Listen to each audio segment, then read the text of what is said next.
بسم اللہ الرحمن الرحیم۔ شروع اللہ کے پاک نام سے جو بڑا مہربان اور نہایت رحم کرنے والا ہے۔ سرور کونین صلی اللہ علیہ وآلہ وسلم کے پیارے غلاموں، السلام علیکم۔ کیا غوث پاک نے کسی غیر مسلم کو مسلمان کیا؟ حضور غوث اعظم رحمۃ اللہ تعالی علیہ کی نجی محفلوں کے علاوہ مجلس و واعظ میں سینکڑوں غیر مسلم اسلام قبول کرتے۔ آپ نے تقریر میں کمال حاصل ہونے کا واقعہ خود بیان کیا۔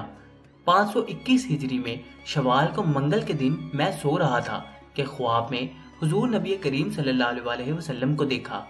آپ علیہ الصلوۃ والسلام نے مجھ سے فرمایا، عبد القادر تم تقریر کیا کرو تاکہ میرے دین کی اور زیادہ تبلیغ ہو۔ میں نے عرض کیا، یا رسول اللہ صلی اللہ علیہ وسلم، میری زبان فارسی ہے، بغداد کے لوگوں کے سامنے عربی بولنے کی ہمت نہیں ہوتی۔ حضور علیہ الصلوۃ والسلام نے اپنے لعاب کے 7 قطرے میرے منہ میں ڈالے اور 7 مرتبہ یہ آیت پڑھ کر میرے اوپر پھونکی۔ ترجمہ: اپنے رب کے راستے کی طرف حکمت اور بہترین معظمت سے بلاؤ۔ حضرت عبد القادر نے فرمایا، دوسرے دن میں نے خواب میں حضرت علی رضی اللہ تعالیٰ عنہ کو دیکھا۔ انہوں نے فرمایا، اے عبد القادر تقریر کیا کرو۔ میں نے ان سے بھی یہی عرض کیا کہ میری زبان فارسی ہے اور بغداد کے لوگ عربی بولتے ہیں، ان کے سامنے عربی بولنے کی ہمت نہیں ہوتی۔ حضرت علی رضی اللہ تعالیٰ عنہ نے بھی اپنے لعاب کے 6 قطرے میرے منہ میں ڈالے اور وہی آیت پڑھ کر میرے اوپر پھونکی۔ اسی دن میں ظہر کی نماز پڑھ کر فارغ ہوا تو لوگ مجھ سے تقریر کہنے کے لیے کہنے لگے۔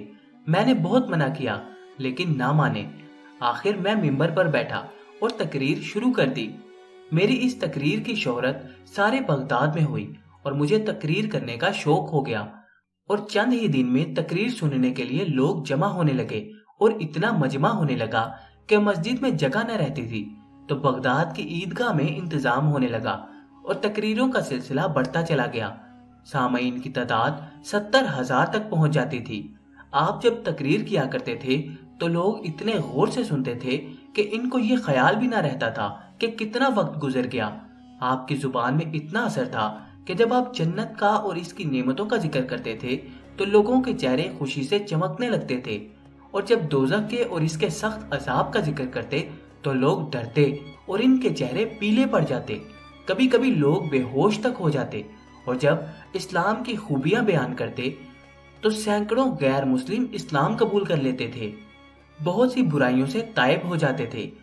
واعظ کی تفصیل آپ پہلے سن چکے ہیں، اور شیخ سید عبداللہ جبائی بیان کرتے ہیں کہ حضور غوث اعظم رحمۃ اللہ تعالی علیہ کے ہاتھ پر 5,000 سے زائد یہود و نصارہ نے اسلام قبول کیا اور لاکھوں کی تعداد میں فساق و فجار تائب ہوتے۔